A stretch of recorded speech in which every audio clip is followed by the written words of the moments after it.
let's get started, I guess, so we can get through all this. Who is that? Here we go. Welcome to the Rebel Alliance Briefing Room. Please visit our website, https://rabljohansen.us. There you can find links to send us feedback, connect to us on social media, or instructions on how to load the podcast onto your device. I'm Kyle John Johansson. This is Andrew Scott Sudsme and Rick Ross Bosley. It's time to talk Star Wars. Star Wars. Yeah, people. So today we're reviewing the Acolyte, the brand new series. Oh my God.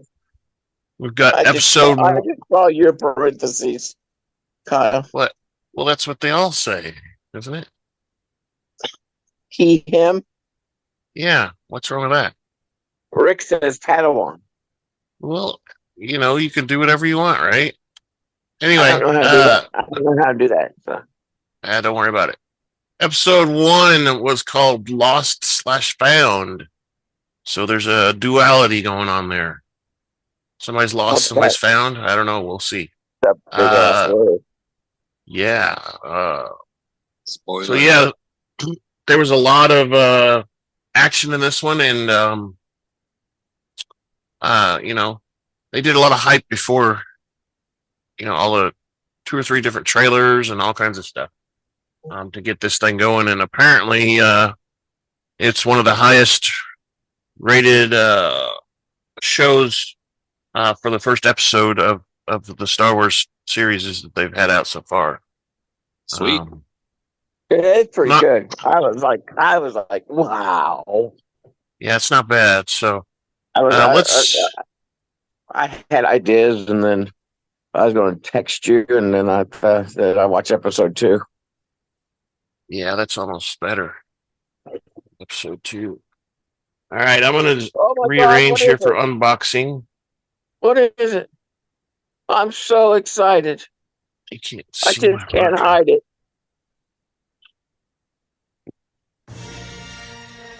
Stop that. Now we have a special treat. It's unboxings. I thought it was me. So there's another box that's got the warning label on it. Uh-oh. Yay. Says it's got Funko written right on it too. So Careful. It comes that way from Funko. Oh no, it says carton has been sealed with pilfer-proof tape, meaning someone can't open it up and do something to it before you do. Until they open it. Until they open it again and retape it, right? Love you. Okay, here we go. I'm getting it open. Here's the eyeballs. One of the eyeballs. What do you think it is? If I get more bags, will you retape it? No. Oh, okay. What do you think it is? That's fine. Boom. You see it? It's lovely. Oh, just the camera here. It's there. I can't see it. Oh my God. It's like something else I can't see. Whoa. He ain't even got glasses on. Me neither. That's a little bit better in the video. It like attacked me, and then I don't want to hear about your penis, all right? Shh. So Padme Amandala, this is one of hers. She's wearing a different outfit where she's wearing like her her workout gear or something. Mm-hmm. I don't know what that is, but she's wearing something. And we got to point out the number is 701. Wow. Side view. We don't know. Do you know how many?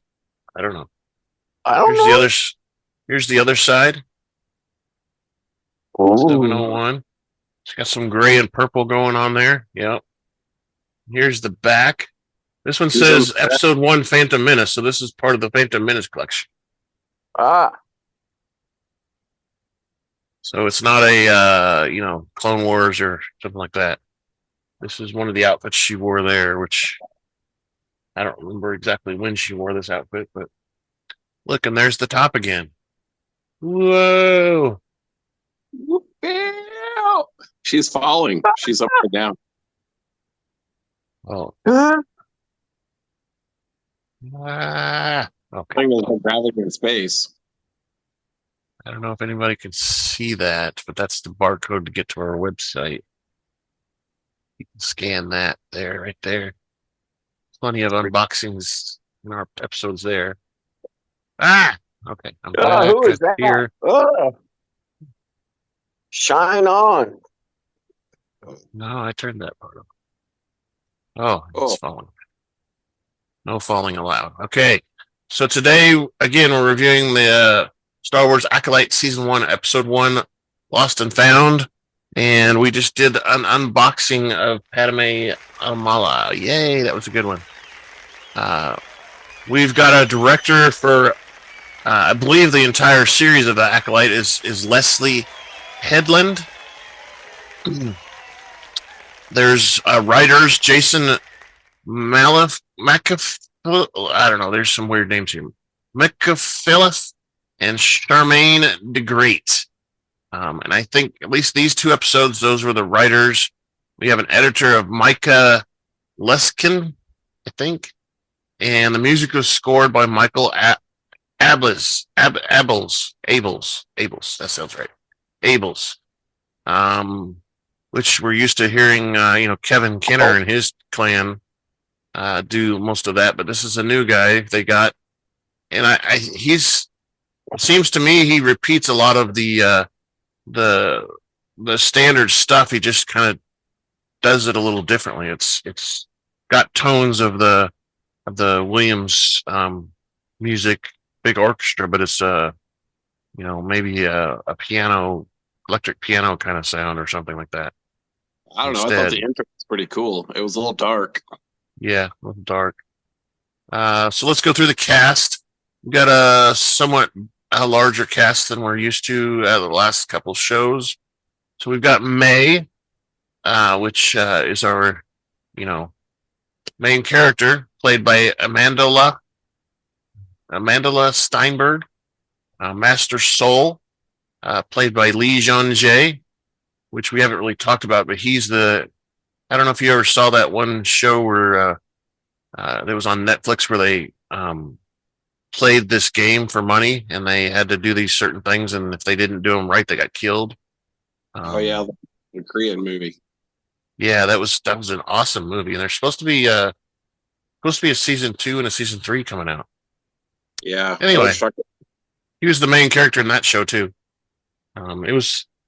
I didn't think I was going to like it, but it just seemed to get better and better as it went along. Then we've got our new breakout star, Yord Fandar, played by Charlie Barnett. Jecki Lion, played by Dafne Keen. That's the one that had the little weird spiky horns on the sides.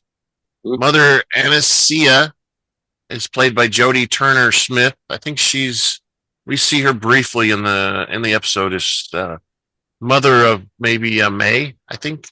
Anyway, Vernestra Rwoh is played by Rebecca Henderson. She's the green character, Vernestra. Indara is played by Carrie-Ann Moss.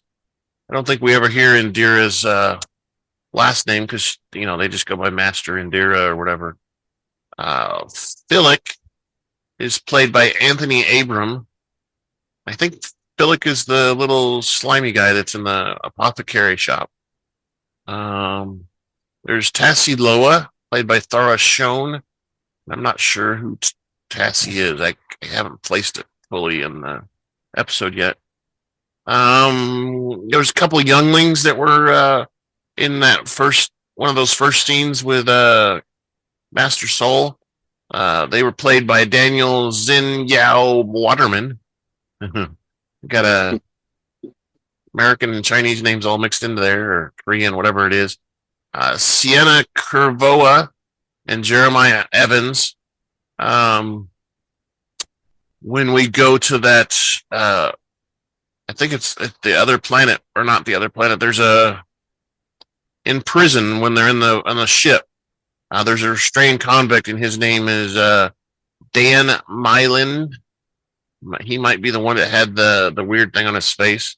Yeah, look. And another convict was Thomas Combs, and then we had the little actresses that played Little May and Little Osha, I think is how they say her name, Osha. And they were played by twins, of course, Leah Bradley and Lauren Bradley. We don't know which one's which because they're twins. So the bigger version is played by one person. She's doing dual roles. Yeah. All right. Yeah. Well, I mean, maybe the twins look so much like her. I don't know. Maybe they gave them some acceleration growth pills. Oh, shut up. Put them in the back of the tank. Exactly. They went All through right. You want to know what I thought? You want to know what I thought during the first and a little bit of the second episode? But she was doing it in her dreams by the Force. Yeah, I thought about that too. I thought she was she was either dreaming it or she was like had multiple personalities. That's what I thought. The first at least the first part of the first episode, I kind of, sorry to say, but I kind of had figured out it was a twin because they did a few things that were a little different. But anyway, we're getting ahead of ourselves here. Sorry, I just wanted to put that No, it's okay. Put it out there. The Acolyte season 1 episode 1 Lost/Found first aired on June 4th. It was 40 minutes long. This was the longer of the 2 episodes. And again, the timeline was 132 before the Battle of Yavin. And I wanted to put that in perspective, maybe, if I can pull it up fast enough. No, I can't. Yes, I can. Here we go. I got it over here. I'm going to share my screen.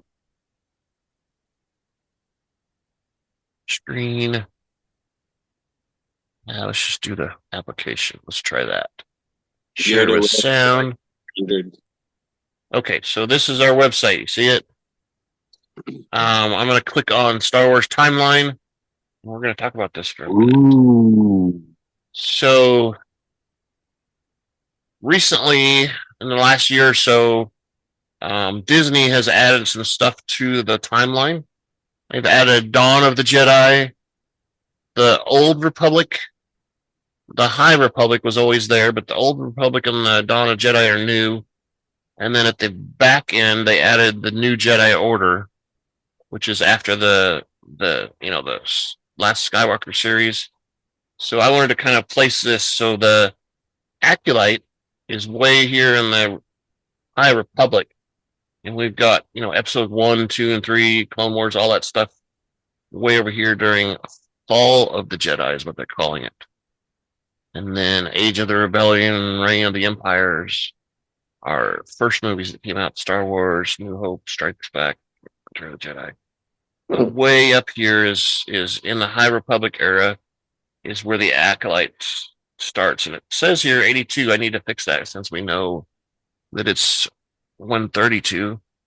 I wonder if it might progress into 82. I don't know. We'll have to see, I guess. But it's way up here. The only other show is this Young Jedi Adventures, which is mostly made for kids. So kind of places where we're at. So that means going back and doing some stuff older later. Possibly. The only character, there's several characters we know from the series that actually appear at this timeline. Obviously, there's Yoda. There could be Chewbacca. Could be old enough. He's like 200 years old or something is what he tells Han Solo. There's the lady in the new series with the weird goggles, whatever her name was. The seer. She she did the bar. She ran the bar. See her. She was like really old too. She'd been managing the bar for 1,000 years, is what they said. Yeah. So we know a few people have been or could show up. I don't think most of them will. I think the only one we'll actually ever see is maybe Yoda. She did Yoda. Yeah, sure. Well, maybe we'll see a young Chewie. Maybe. Well, I don't know if that was him running through the thing in the second episode. No, it wasn't. His name is Kalanick. You didn't pay attention to the name when they were talking about him? Kalanick. He's a different Wookiee. Yeah. He isolates himself in the jungle. All right. So what that means, guys, is it's time to grab your favorite beverage, pull up a chair, and join us in the Rebel Alliance briefing room, where we're going to discuss everything in detail. By Prime. Prime? No. Not at all. So we had an opening crawl on this episode. And it says at the beginning, it says 100 years before the rise of the Empire, it's a time of peace. What do they do during peace? There's nothing to do. The Jedi Order, and the Galactic Republic have prospered for centuries without war. But the dark corners of the galaxy, a powerful few learn to use the Force in secret. One of them, a lone assassin, risks discovery to seek revenge. And then we get and then they start the episode. So the episode starts out with May. She's got a veil kind of outfit on, and she's entering a settlement on a planet called Udea. She speaks to a peddler who tells her the whereabouts of a Jedi in return for some coins. I think there's 2 coins she gave the person. May enters a cantina full of beings of various species. She walks up to a cloaked Jedi Master, Indara, telling her that they have unfinished business. In the presence of other customers, she dares Indara to attack her with all her strength, which is weird because you'll see later she repeats the same kind of phrasing for someone else, which I'm not really sure what that really means, or if it's just a routine kind of thing or what. But it's just weird. Yeah. Several individuals respond with laughter and doubt, I guess, until Indira raises her hand and says, "Stop." Indira is unwilling to fight May, but the younger woman is belligerent. When Indira responds that the Jedi do not attack the innocent, May disagrees and assaults several customers, starting a brawl. She kicks the chair out of one guy to start with. That was kind of funny. Laying flat on there. One of the alien customers tries to draw a blaster out of his holster, but May slams the table into his path. Indira grabs May's hand from behind, prompting May to fight her instead. Indira dodges May's blows, prompting May to draw a dagger. Ooh, a weapon. Now it's getting serious. May attempts to stab Indira with the dagger. Here. Oh, here we go.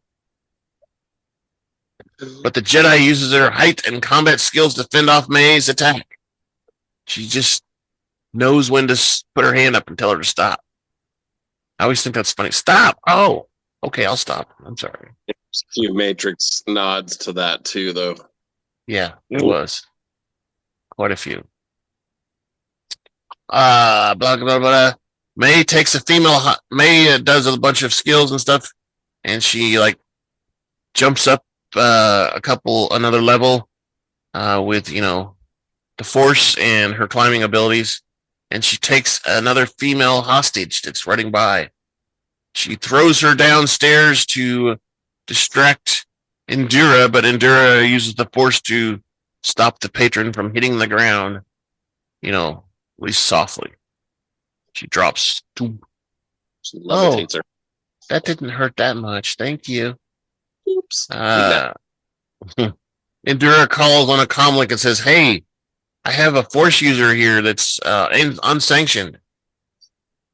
And Indara pursues May through the upstairs area where the fight resumes with knives and stuff. Shoom, shoom, shoom.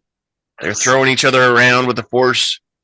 Her combat and uses her superior combat skills to fight off May's knife attacks, cornering her against the wall.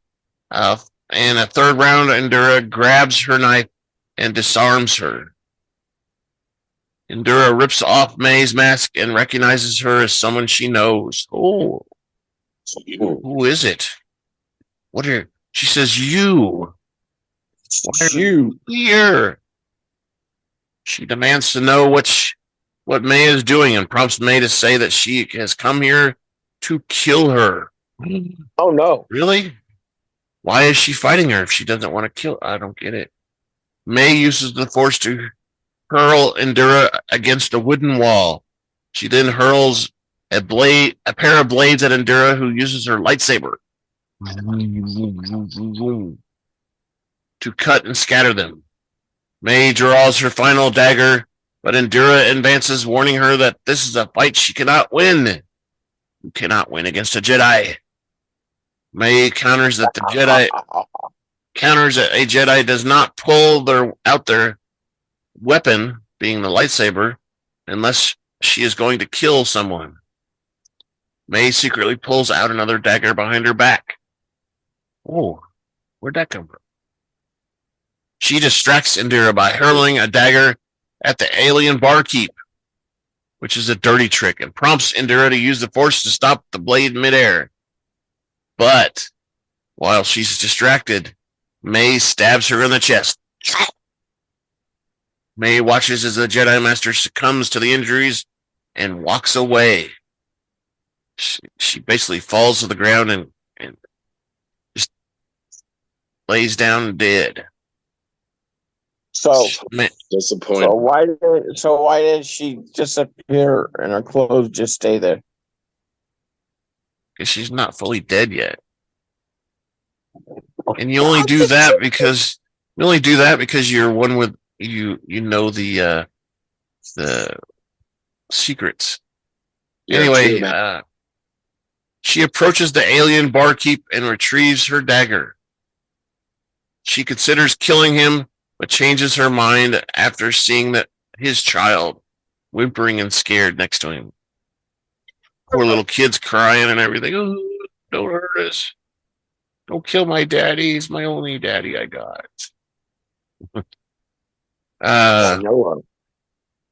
And kind of what Scott was saying. I think Yoda was the first one to do that. Or no, it was what we saw was Obi-Wan Kenobi, but Yoda, I think, in the timeline was the first one to do it. No, maybe not. Who was the first? Yoda died after Obi-Wan. Oh, it was Qui-Gon. Qui-Gon did it. Yeah, Qui-Gon was the first one. Anyway, so going elsewhere in space, Minik Osha Aniseya wakes up in her cabin and chats with her droid Pip. Shortly later, a red alarm rings, summoning them for work. In the corridor, she chats with another Minik named Fillik. Oh, so that's the weird guy that was up there with her. Okay. Who tells Osha that she missed out on a trip to Nar Shaddaa the night before. Osha says she does not. What she does in her free time is none of his business. Yeah. I'm a loner and I like it. When Osha asked about what emergencies they're responding to, Fillik explains that the shield generator needs repairs. They walk past two nematodons when Osha says that the Trade Federation doesn't use shields. Fillik suggests that's why it needs to be repaired. Yeah. What? The Trade Federation doesn't use shields, but we're fixing a shield? That's weird. The two Minics exit the airlock and head to the shield generator. The impatient Nematodan Captain Blex regards the Minics as disposable, prompting another officer to respond to their cargo is not. Osha reminds the nematode officers that they can hear them over the comms. Hello, we're here. We can hear you talking bad about us. Hello, we're people too. Osha quips that Fillik is disposable, but she is not. And Fillik finds that the emitter duct is not conducting the field projection. Osha proceeds to weld it back together with the help of the pip droid. She takes the head off of it or something and uses some sort of arc welder on that built into the droid. It's a multi-tool. Fillik suddenly reports that the pressure gauge is spiking. Then it explodes. Osha is about to attend the leaking gauge, but is haunted by her childhood memories and her and May being separated from their parents during a calamity. Stares into the fire. Which is weird because we're in space. Rick knows and Scott knows that you can't have fire in space because there's no oxygen. So how does that work? Number one. And there was a lot of flack about that on the internet. Everybody complained about it, so I had to bring it up. But how do you have fire? And it looks like a campfire. It's flickering and all kinds of stuff, like it's burning wood. It's the oxygen escaping. That's what it is. It's like Old Faithful. Yeah, I don't believe it. I don't know. So the big question is, what's the cargo? Yeah, we don't know what the cargo is for sure.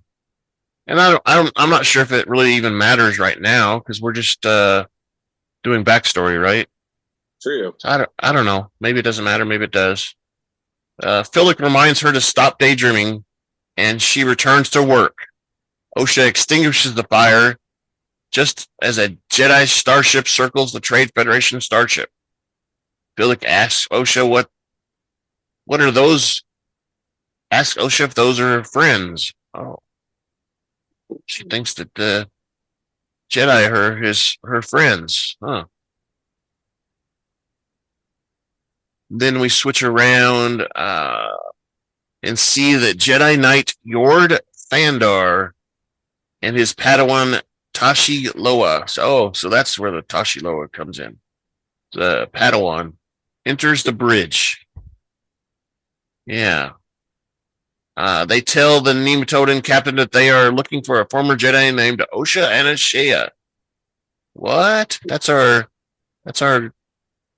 repair girl. Who is that? Another officer responds that they're a cargo ship and don't carry passengers. What are you talking about? We don't have any passengers. Fandar says that the Jedi have information that Osha is working as a Minic who does freelance outer ship repair. The officer denies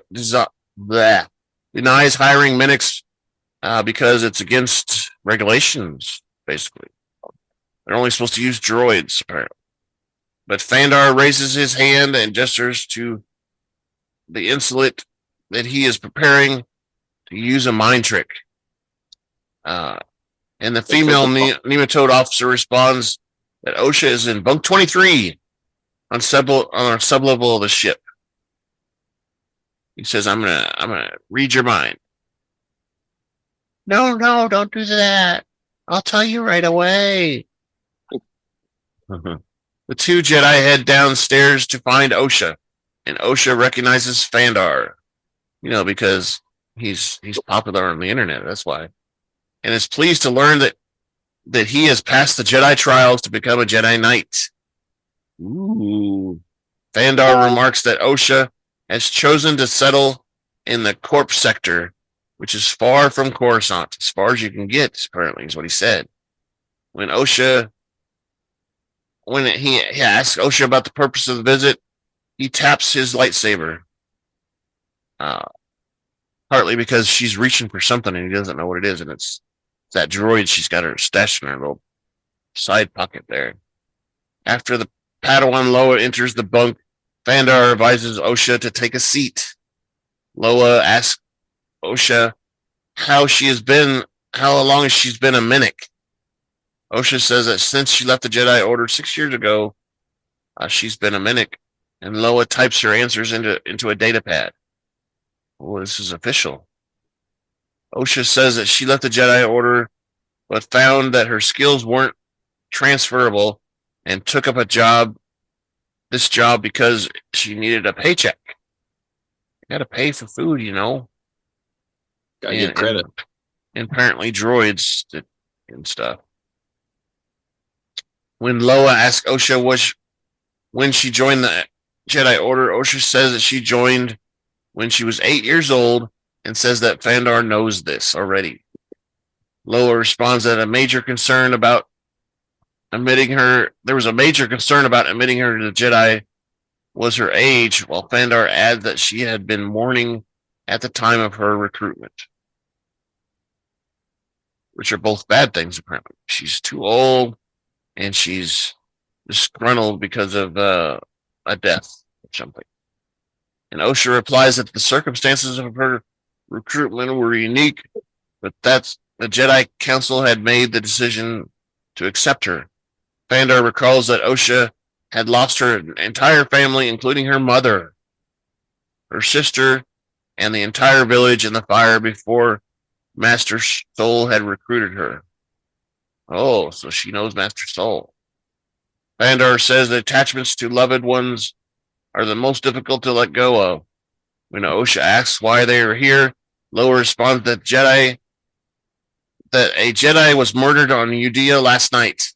And Fandar adds that the Jedi Master was Indira. Oh, she knows Indira too now. All of a sudden. Who would do that? Lowa says the suspect matches Osha's description exactly. When Osha asks if they think she killed Indira, Lola asks where she was last night. Where were you? Osha says that she was on this freighter last night and asks why she would kill Indira. She's a friend, you know. Fandar responds that Master Indira had advised the Jedi Council to discontinue her training. Oh. So we find out that Indira made the decision that May was not going to be a good Jedi. Osha responds that leaving the Jedi Order was her hardest decision. And it was her decision, not Indira's. So basically she gave up, and that's why Indira told the council to let her go. Osha denies murdering Master Indira. Shortly, Lowa brings in the barkeep and enters, and immediately he identifies May. He says, "That's the girl. She's the one who killed the Jedi and shut up my bar." And Fandar says that this doesn't matter. That it doesn't matter what he thinks on the matter, because Osha is like, "I didn't do it." Says it doesn't matter what I think. The two Jedi escort her down the corridor where a burly red droid waits to escort her to the ship bound for Coruscant. And it was a scary droid too. I don't know. It was a cross between a couple of them that we've seen already. It was kind of weird. Osha tells Fandar and Lowa that they are making a big mistake, and she enters the prison transport. The transport disengages from the Federation starship before jumping to hyperspace immediately. Yeah, that droid was weird. It was like a cross between a stormtrooper and a droid or something. It was kind of strange. Helmet was different than a stormtrooper, but still. And we go back to the Jedi Temple in Coruscant. Master Soul instructs a group of younglings about how to meditate. He says, like, close your eyes because your eyes are deceiving you and you can't trust them. He says, listen to the ocean. And he tells them what comes into their mind and asks them what comes into their minds while they're thinking about the ocean. Just then, Master Ventra Rwoh enters the room, which I keep coming over this name, and oddly enough, in Star Trek, there's a character called Rwoh, Yeah. which is a bad character at one point. She's nice for a while, but then she turns bad because she's disgruntled about something. She gets possessed by another alien or something. I was looking at something earlier, and I guess that lady is supposed to be like 140 or 150 at this point in time. Yeah. So she's been around for a while. Yeah, and remind me to talk about her in my theories later on. Okay. We'll see. So the two younglings answer Rwoh or Saul that the force is balance and life. And another one, girls likens the balance to expanding fire. Ooh, that's different. Wait a minute. Saul responds that the force is like fire or an ocean. Sometimes something that they must respect at all times. He dismisses the younglings for lunch before speaking to Master Rwoh, whom he addresses as an old friend. Rwoh describes Saul as a compassionate teacher and has memories of Saul as a small child. Rwoh informs Saul of the death of Master Indara and tells him that they have detained the former Padawan Osha Aniseya as a suspect. Saul noticing Saul's shock and sadness, Rwoh remarks that she underestimated his attachment to Osha.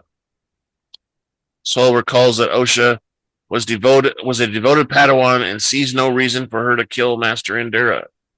Rwoh says that the evidence is against her and very strong. So we have a witness.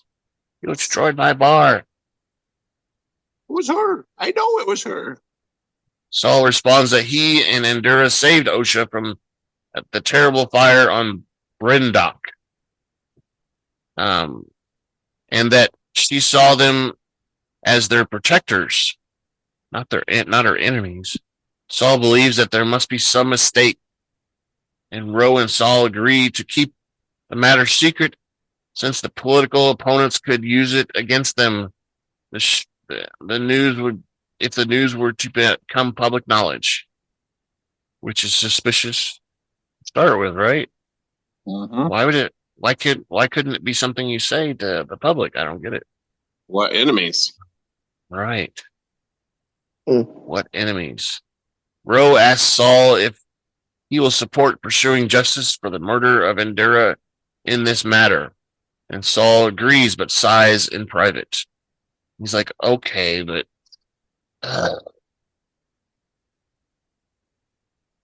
aboard the prison ship, Osha speaks with her fellow inmates.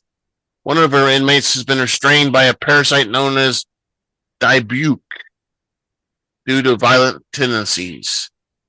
Let's see here. Let's see what that information is about. So, Dybuke was a parasite species used by the Galactic Republic to subdue violent criminals in the High Republic era. It was said that the effects messed with the minds of the inmates, which we learned in the episode. She speaks to her two fellow inmates who ask her who actually killed the Jedi. They say, well, we're planning escape, and they ask May to join them. Osha asks where they are escaping to, since they are traveling through hyperspace. Where are you gonna go, man? You can't escape from a ship. It's weird. And the human inmates proposes overpowering the droids and escaping in the escape pods. Osha says that she has faith in the Jedi, prompting the alien to tell her to enjoy her prison. Because that's what the Jedi do. They just put you in prison. A third cyborg convict transmits a signal that causes the pilot droids to shut down. Oh, they didn't tell us about the cyborg. Shut down, bringing the prison ship out of hyperspace and into an asteroid field, where it begins to hit and throw the ship all over the place. Boom. A tentacled prisoner takes out the warden droid by beheading it with its tentacle. That takes a lot of strength to take someone's head off. With just twisting it, that's crazy. Several prisoners flee in an escape pod, but they abandon Osha due to her unwillingness to take part in the escape attempt. Yeah, they Prison didn't give ship. Yeah, they didn't give her much choice, did they? no handouts. Nothing for you. They didn't even unlock her cell, did they? No. Asked for them to give her a hand, and they refused. Yeah. The prison ship is left floating, abandoned in space, above a planet. Osha uses the Force to retrieve her pip droid. Or did she? I think the ship just kind of tumbled around. I don't think she has the Force ability. Or knows that she has it. Something. And the droid just basically tumbles back into her finger's reach. She uses Pip to unlock the cell and then frees the paralyzed prisoner from his parasite diabute. The prisoner, however, flees in the escape pod, leaving Osha behind by herself. And she screams in fury. Ah! Because that was the last escape pod. The ship descends to the planet's atmosphere, and she fastens herself into a seat and braces for impact. Yeah.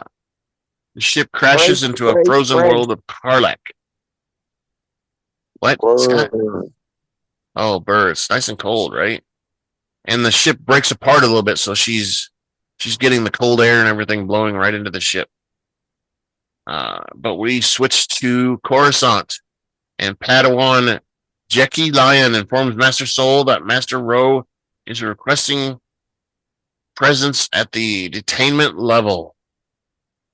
Oh, in private. Lon asks Rwoh where that he keeps old holopics of it, why he keeps old holopics of his former Padawan Osha, saying that it encourages sentimentality and nostalgia, which lead to attachment, which, Jedi aren't supposed to have attachments. Soul responds that memories can serve as lessons, that if they don't meditate on the past, they're doomed to repeat their mistakes. Lessons learned, right? Lon returns to finishes the final sentence because Soul has been teaching her that all along. She's heard it. She's heard it 1,000 times, right? Man, you talk a lot, Soul. At the detainment level, the recaptured prisoner from the prison ship claims that the Jedi killer orchestrated the escape. It's not my fault. We didn't do it. The Jedi killer did it. Master Rwoh believes Soul about the situation. Rwoh speaks to one of the prisoners and asks him what happened to the young woman. Under the influence of Soul's mind tricks, the prisoner tells her that she escaped him, but he betrayed her and took the last escape pod. So he, clears out all the craziness with that the whole Force. thing reminded me of like an Aliens. Remember the Aliens with like Yeah, get on top of your face. Yep. A little bit. But it was like it looked like a piece of skin almost. It was weird. Yeah, but those things would like. Yeah, they had the fingers. Yeah. More like that, I guess. I don't know. Kind of just like went over. I guess. Then yeah. Right. Then they egg or whatever. Yeah, they took over your whole body and laid eggs in there. Last escape. Rwoh responds. Like, Rwoh responds that it still isn't clear Osha did not kill Indira. When Sol asks if there was life signs on Karlik, Rwoh responds that the Republic has dispatched probe droids to survey the wreckage, but they haven't heard anything. Sol requests permission to go to Karlik and bring Osha back with him. And Rwoh does not think that Osha survived, but Sol insists as he means to take responsibility for his failure with Osha, meaning, she was his Padawan and he failed. Rwoh permits Sol to assemble a small team, but tells him to be discreet, because we don't want our enemies to know, right? Jecki Lion accompanies Master Sol for the manhunt, but is not keen about bringing Yord Fandar, because, he takes all the attention away from everybody. He's an attention getter on the internet and everything. Yord. Yeah, Yord. The two walk into Fandar's quarters, where he is changing and flexing his abs, apparently. Sol tells them that they are leaving in 5 minutes, and Lorne tells Fandar to put on some clothes, please. I can't take it. You're too sexy. Put on some clothes. And the three depart from the Jedi temple on a starship. I think that's why everybody likes him, is because he's got all these abs. And it looked like he had like 8 or 9 of them or something. He had too many. And like 12. 12, something. Jedi Meanwhile, Lon asks Sol about Osha. Master Sol explains that he was stationed on Osha's homeworld of Brindok 16 years ago, when her sister May started a fire that killed her entire family. Huh. So her sister started the fire, and Osha was the sole survivor, and he took her as his Padawan. Because he felt sorry for her, I guess. I don't know. Sol declares that May was Osha's twin sister. And then he's like, what? What does that mean? I think, oh no. And Fandar is surprised to learn that Osha has a twin.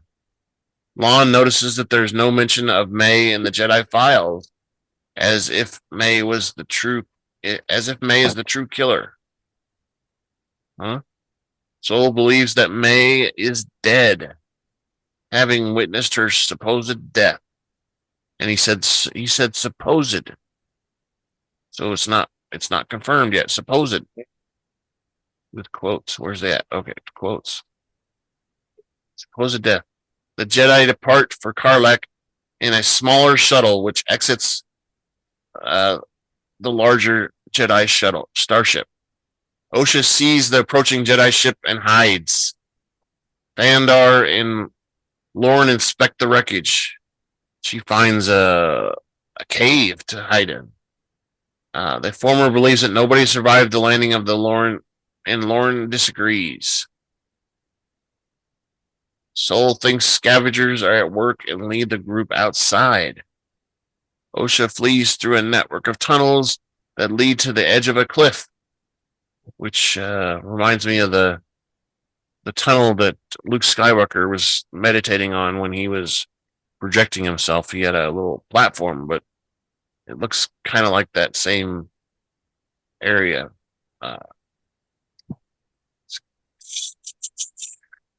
Master Sol, Osha pleads her innocence as they catch her at the end of the tunnel. She pleads her innocence and falls over the edge. She slips, her feet are unstable, and Sol uses his force ability. Boom! He says, "Osha!" Boom, and she's suspended there, and he pulls her back up onto the cliff, whatever you want to call it. The ledge. Sol is relieved to see her again. When Osha tells him that May is alive, Sol says he believes her but tells Osha that she needs to come with them. And they leave the cliff together. Dun, dun, dun. So Elsewhere. what's the is it since you know they were twins? What's the is the little girl leading her? Is that an aberration or is that soul reaching? Is that a force reaching out from another party? Well, it could be May reaching out through the force. But I mean, we're to believe that Osha doesn't really have that much force ability. So, I don't think from what I see in this first episode and second episode, she has almost no force abilities at all that she knows of. She supposedly was trained as a Jedi, but maybe she just doesn't remember how to use them anymore, or doesn't want to. You know how Luke Skywalker turned off his connection to the Force for a long time because he didn't want to be detected. He didn't want anything to do with it because, you know, Kylo Ren ruined his world. Kylo Ren. Whatever. So let's get through this last part. There's just a very small bit left. Elsewhere, May walks along the rocky shore as a male voice talks about the Jedi leaving in a dream, which they believe everyone shares. He says that those who attack the Jedi with weapons fail, since steel and lasers are no threat to them. He says that the Acolyte kills without a weapon, adding the weapon kills the dream. Adding that the Acolyte kills the dream, and May approaches the dark figure in the distance who is wielding a red lightsaber. Who is that? Who is that exactly?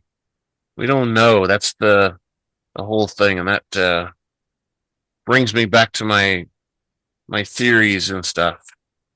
So, any ideas, Rick? Who do you think that? We know he's got a mask because he talks muffled a little bit with a mask going on there. Well, so it's a mask too when he kind of turns on the profile, but I don't know. I looked up a couple things, and it's not people that I know. That there's a lot of speculation on who this could be. Yeah, there's a whole bunch of books about this High Republic era. I don't know. There's probably 10 or 12 books. Most of them are written for teens, you know, the teen era group or whatever you want to call it, pre-teen era. So there's a lot of romance and whatever in them and stuff, but there's a lot of lore in there too about you know, the Sith and the Jedi and whatever, and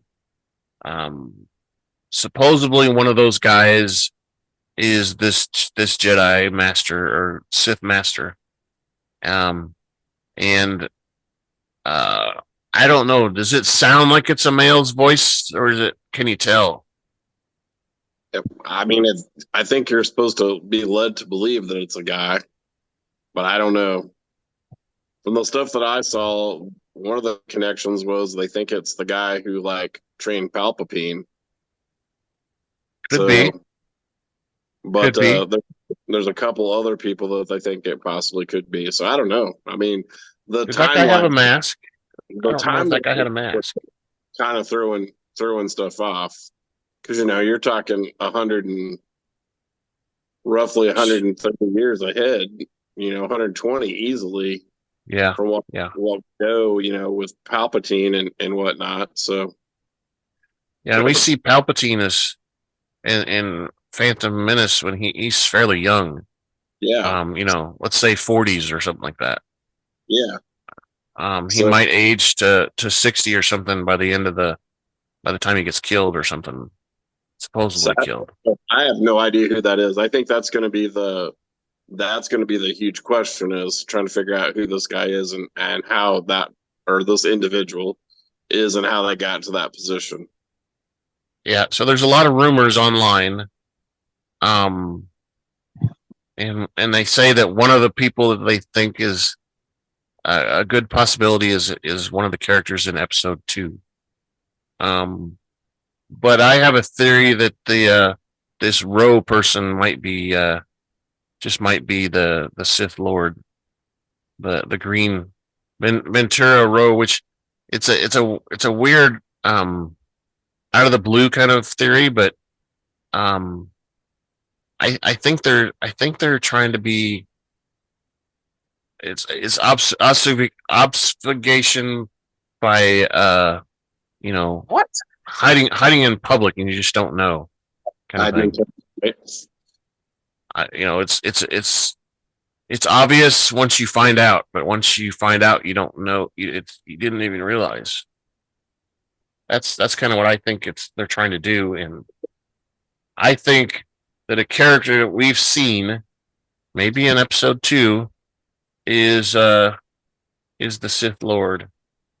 We just don't see them. So, like I said, the credits were rolling there. We're done with our episode. Yay. And we want your feedback. We've given you some of our ideas, and we'll give you a few more here in a minute. We want you to send yours in at feedback@kylesjohansson.us. Go to our website. There's a feedback button there. You can click and go look at feedback. There's also a link there for social media, which we're on Twitter/X at super_duper_pod. We're on Blue Sky at Blue Sky at Rebel Alliance Briefing Room. And we're on YouTube where you can leave comments for both audio and video up there. And I have seen quite a bit of talk about this on Blue Sky as well. Most of those things I sent you guys about Yord and stuff came from Twitter, but I think it all started on Blue Sky to begin with. If people don't know, there's a meme out there now where there's Chef Boy Yord RD and there's Yorda in replacing Yoda. All those things because everybody's fascinated by Yord. They call themselves the Yord Horde. So, any other comments, Scott, about this episode? Where what we first seen, and suddenly on the first episode we kill one of the main characters. Huh? One of your favorite people too, Carrie-Ann Moss. She's one of your favorite people, isn't she, Scott? Huh? And they killed her right away. Yeah. That's not good. She probably had other obligations anyway. Yeah, she's got to go for Matrix number 5. That's why she had so many references to the Matrix in her character.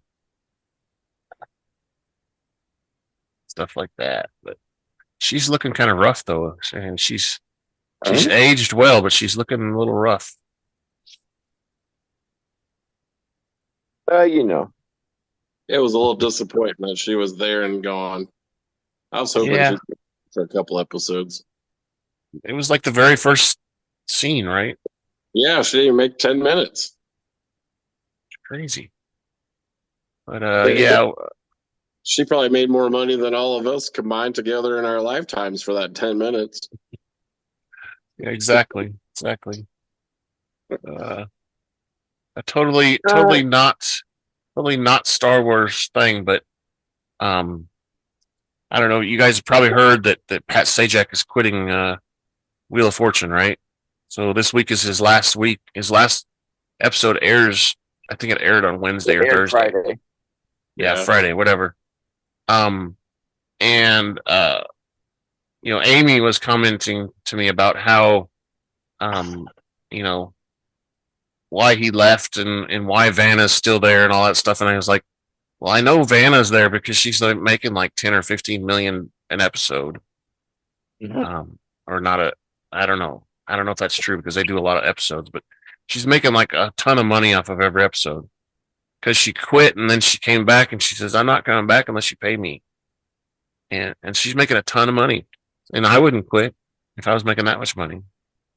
But that's kind of what Indira was. You know, they probably paid her like $5 million to be on there for 10 minutes worth of show. And who knows what other things that they filmed that maybe because we know there's going to be some more to the backstory of May and Osha, and so there's probably going to be clips that she shows up in later too. So, Yep. hey, side note of this too. Never mind. That's the next episode. Forget it. I was ahead of myself because I Well, was thinking famous characters. No, I'll wait. all right. Well, let's wrap this up again since we're at an impasse, and we'll just go to the next episode.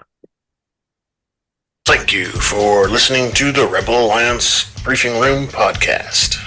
Please visit our website where you can play current and past episodes. That's https://RABR KyleJohansson.us. That's RABR Down there.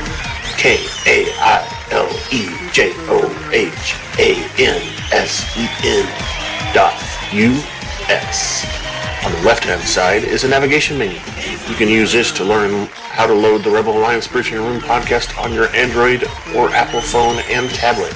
And we have direct links to our podcast on Apple and Google Podcast. Please participate by connecting to our social media, answering questions of the week, or submitting feedback directly from the site.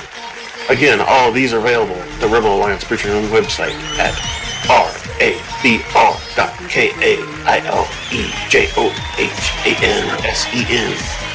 RABR.KAILEJOHANSEN.US. This podcast in no way is approved, sponsored, or owned by Lucasfilms Ltd., Disney, Disney Plus, or any of its subsidiaries. All opinions are solely owned by Kyle and or Scott and in no way express the views or opinions of their past or present employers. Views and opinions are not supported or restricted by Lucasfilms Ltd., Disney, Disney Plus, or any of its subsidiaries. Any rebroadcast, reproduction, or other use of this podcast and its affiliate sites without consent of Super Duper Podcast Network and its host is prohibited. I am Kyle Jung-Jae, and this is Andrew Scott Sutton. Say goodbye now. And Rick, we still need to remake that. Maybe I'll do that today. Man, what have you been doing all week? Not had time to remake that, that's for sure. That's too far. That's too close. It's too big. It's too big. I can't see it. Okay, It's whatever. scaring me. Whatever. If you look up there, there's an address up there too, but you gotta zoom in really good to see it. It's that black piece right there. That's what she said. Yeah. All right. Well, thanks for joining us. We'll see you at the next episode. Bye bye. Au revoir. And we're pausing. Look, I'm showing you others.